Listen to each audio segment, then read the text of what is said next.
Sebelum kita ngobrol nih Pak ya, sebelum saya tanya-tanya nih, mungkin bisa cerita dulu Pak, pertama kali Bapak bertugas di sekolah kita ini, di SMA Negeri 1 Sukasada itu kapan sih Pak? Awal mutasinya itu Februari 2004. Februari 2004 Pak ya? Sekarang kan Februari 2004. Hitung itu usia anakku udah dewasa Pak, Ya. 21. Ya, tentunya pengalaman beliau sudah sangat teruji Pak ya, sudah sangat matang.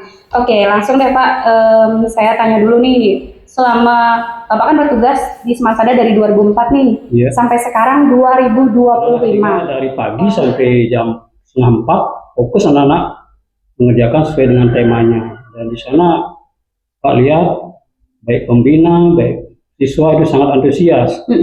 Jadi mengerjakan sehingga mereka benar-benar menerapkan jadi teori tema-tema apa yang ada di P5 itu mereka bisa jalankan. Pembina juga bisa mengontrol bagaimana gotong royongnya, kerjasama.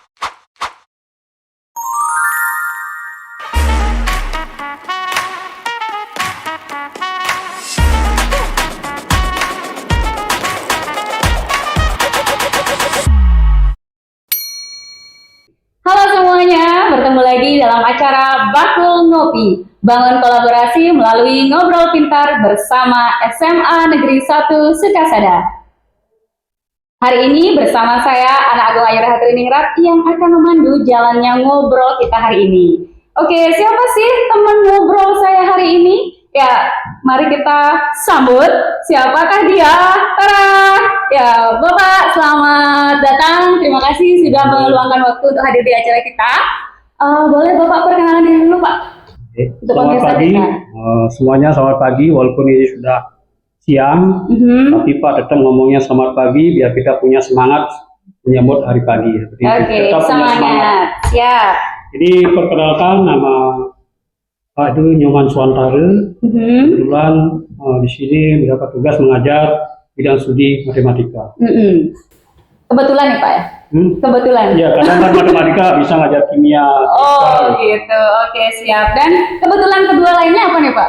Bapak menjabat juga sebagai Wakil Kurikulum SMA Negeri 1 Sukasada. Yeay. Tapi ini bukan sekadar kebetulan, karena Bapaknya sudah terpilih 2 kali. Ya Pak ya? Periode ketiga. Oh, periode ketiga. Oke, siap. Luar biasa. Tepuk tangan dulu nih Pak Suantara. Oke, terima kasih Bapak. Sebelum kita ngobrol nih Pak ya, sebelum saya tanya-tanya nih, mungkin bisa cerita dulu Pak, pertama kali Bapak bertugas di sekolah kita ini, di SMA Negeri 1 Sukasada itu kapan sih Pak? Awal mutasinya itu Februari 2004. Februari 2004 Pak ya? Sekarang kan Februari 2025. Oke, berarti 21 tahun. Oke, tepat 21 tahun. Luar biasa. Sebelumnya mengajar di SMA Negeri 1 Beroga. Oh, sebelumnya Bapak 5 tahun. Pak diangkat di sekolah di luar negeri dulu. Wow. Di Timor Leste atau luar biasa Pak. Ya. Negara luar. Oke, keren banget. Kemudian Bapak pindah ke sini Februari 2004 ya Pak ya? 2004. Ya, kalau dihitung itu usia anakku udah dewasa Pak, 21.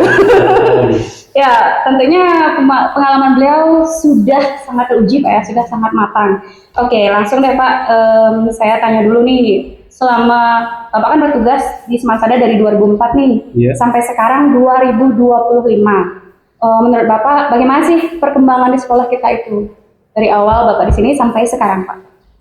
Kalau perkembangannya Pak lihat dari Sarpras dulu. Oke.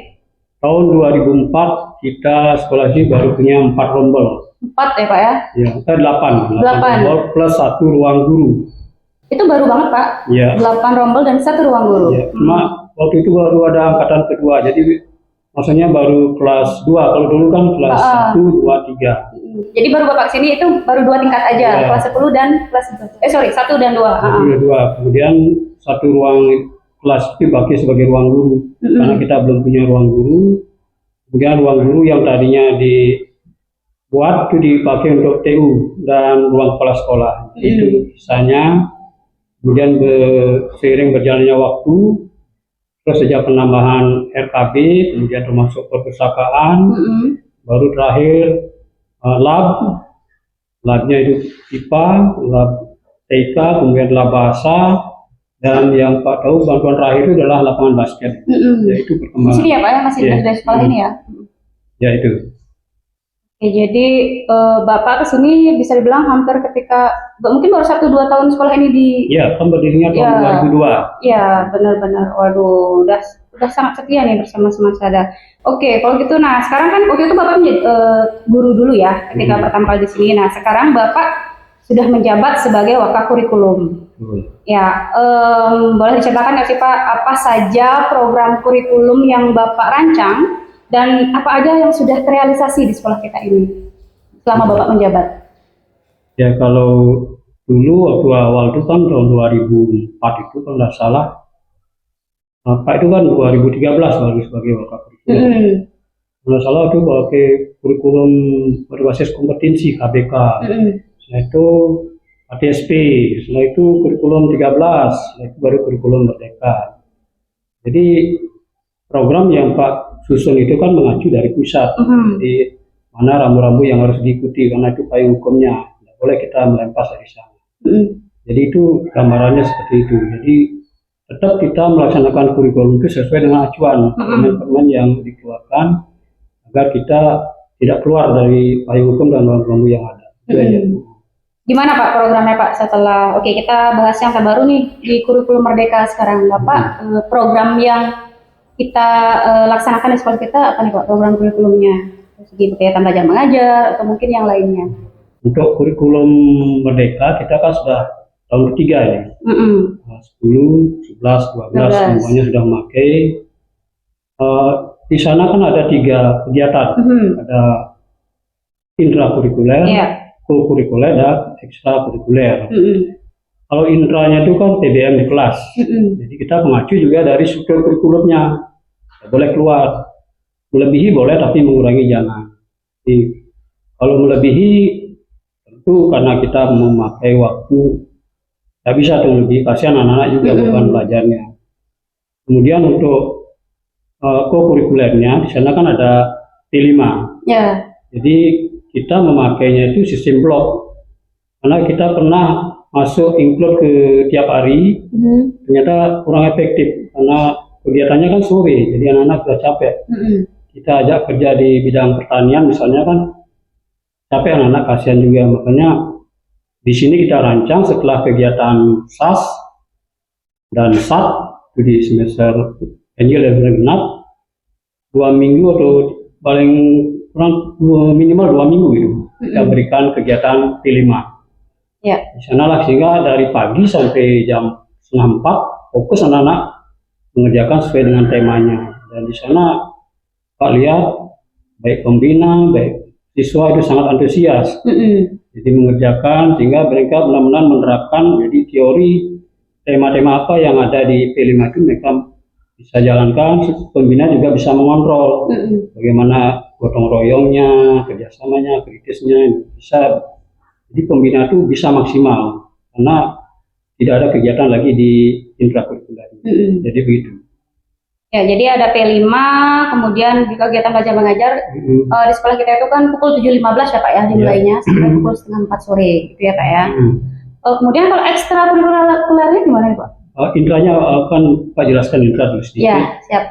Dengan adanya kurikulum Merdeka, tentu kita sebagai guru, sebagai pendidik kan jelas metodenya beda acuannya. Jadi gimana caranya kalau kurikulum 13 itu kebanyakan jadi menuntut kita sebagai pendidik itu ya menguasai lah bidang IT.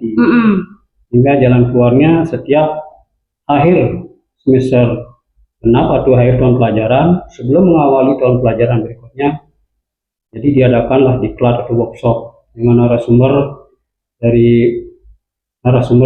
yang sudah sebagai instruktur nasional. Jadi itu sebagai narasumbernya, kemudian dibantu oleh guru-guru muda. Kebetulan Semasada 60% itu guru-guru muda yang penguasaan IT-nya sangat bagus, sehingga bisa mengimbaskan kepada guru-guru dalam pembuatan modul ajar misalnya, pembuatan media pembelajaran interaktif. Karena di ruang kelas sekarang itu semua kelas sudah ada LCD-nya. Iya, betul.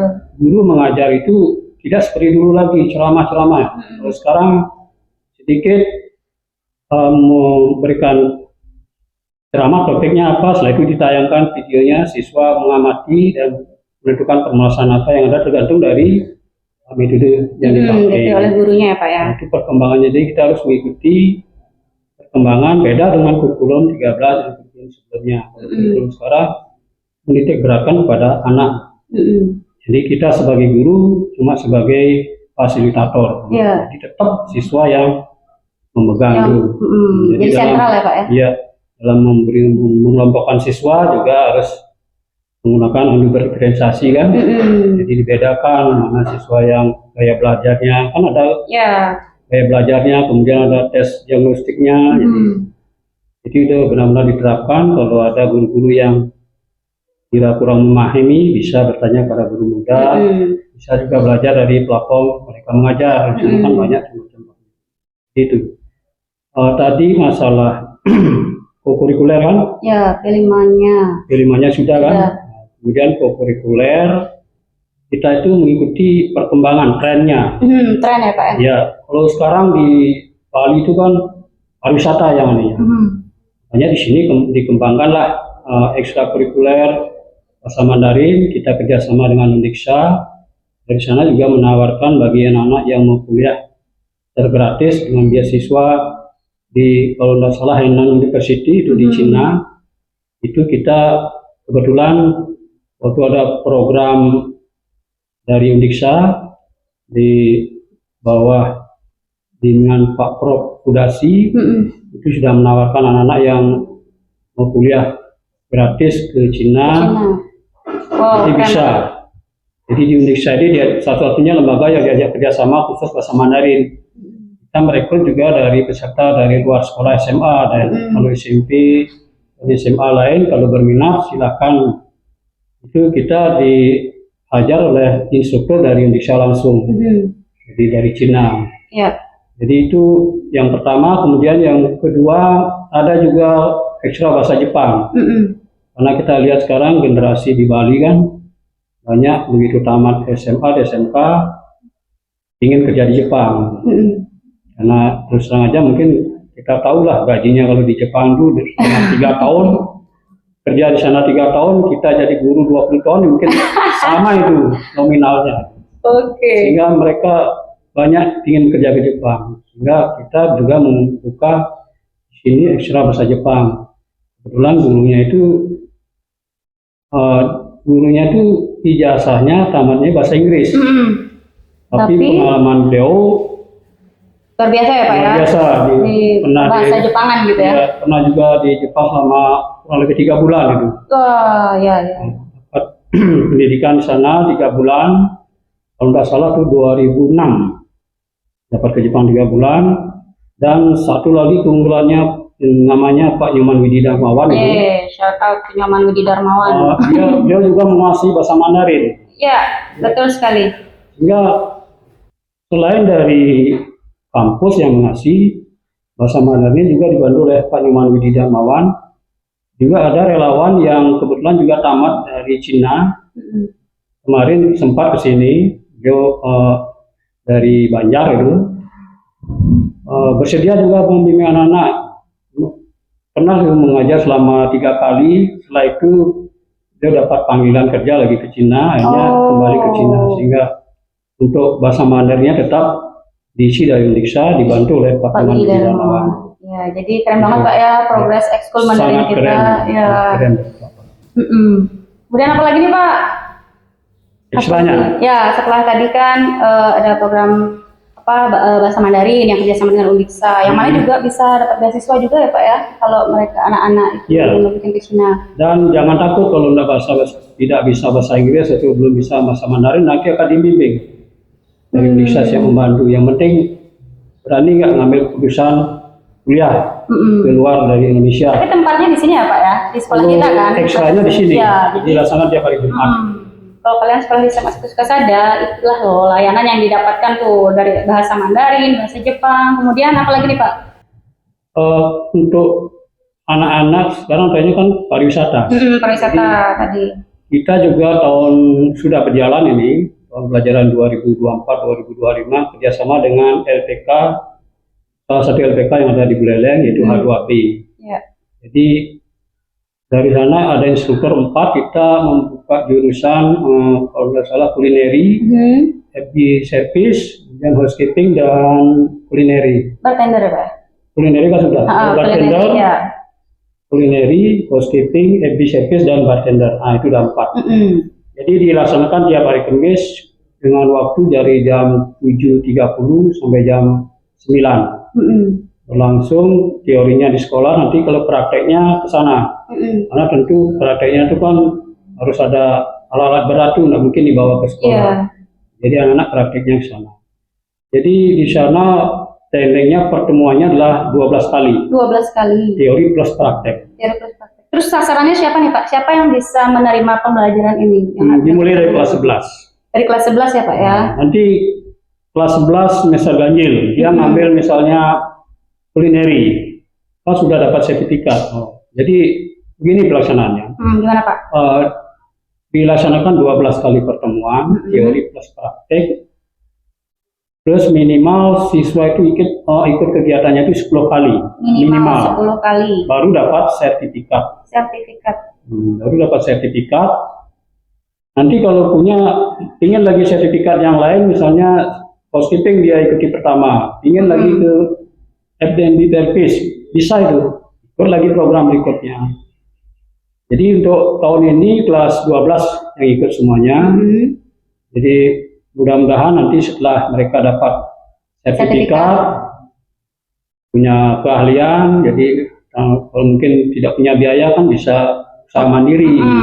Karena udah punya skill itu Pak ya, dia dapat bekal itu ya. Kan kita punya, ya gimana caranya mengubah, misalnya jualan kopi, tapi tidak jualan kopi seperti pada umumnya, jadi ada kelebihannya, tekniknya gimana, biar penampilannya menarik, pembelinya yang tadinya tidak ingin jadi beli. Itu kan diajarkan di sana tekniknya, gimana penampilannya, seperti itu. Jadi siswa diberikan keterampilan, cuma ingat syaratnya dari 12 kali pertemuan minimal ikut 10 kali, baru dapat sertifikat.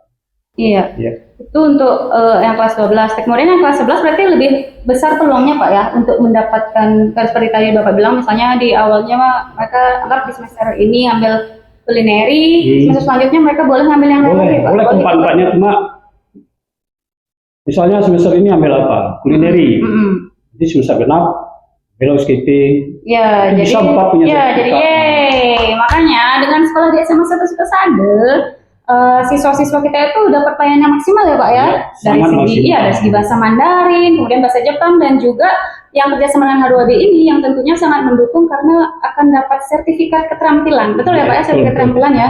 Dan anak-anak kelas 11 pun mendapat peluang untuk mendapatkan empat-empatnya karena ini akan terus berlangsung berarti ya Pak ya.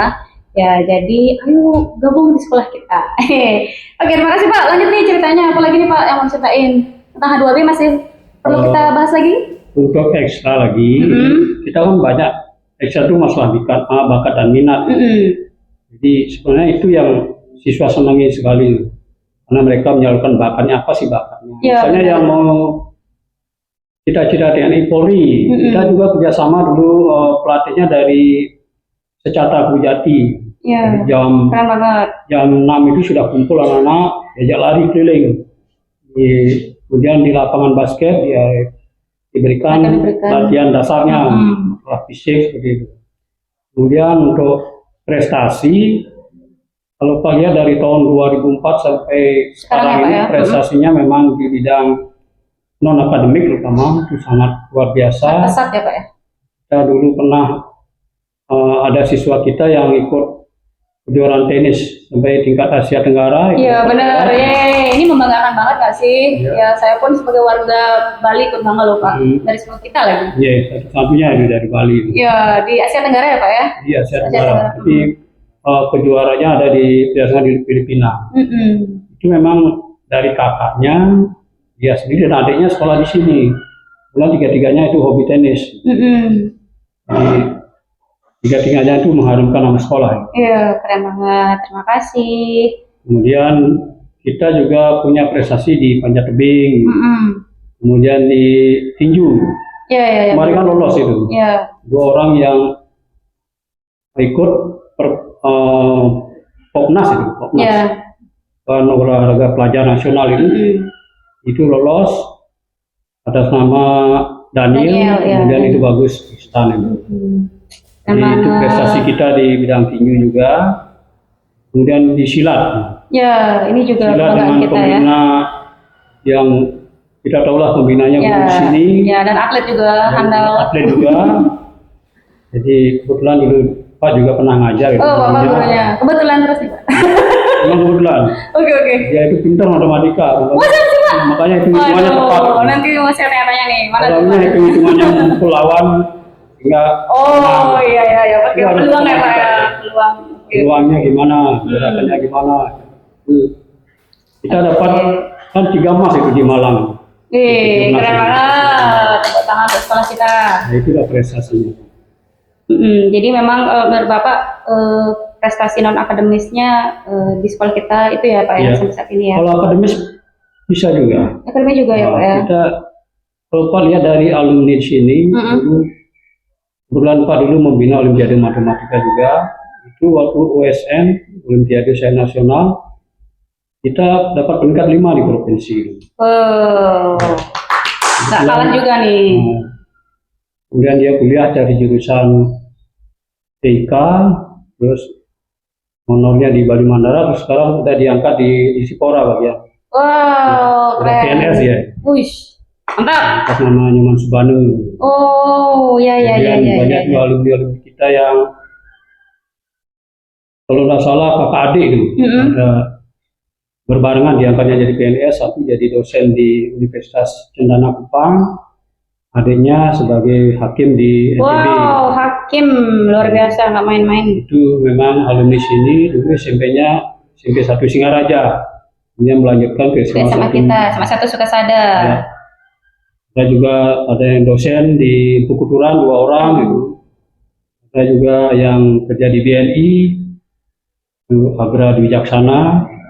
Ada juga di Pemda, Nata Arya Wangsa. Jadi Pak, apa Ingat nama-namanya nama-namanya Pak ya. Pak tahu prestasinya, Iya. gimana dia matematikanya emang luar biasa. Oke. Sehingga hafal nama-namanya, kerja di mana, jadi urut dan terakhir sebagai dirut di Universitas Tri Atmamulyo di Negara. Kemarin sidang doktornya, jadi sudah Keren doktor. banget Pak.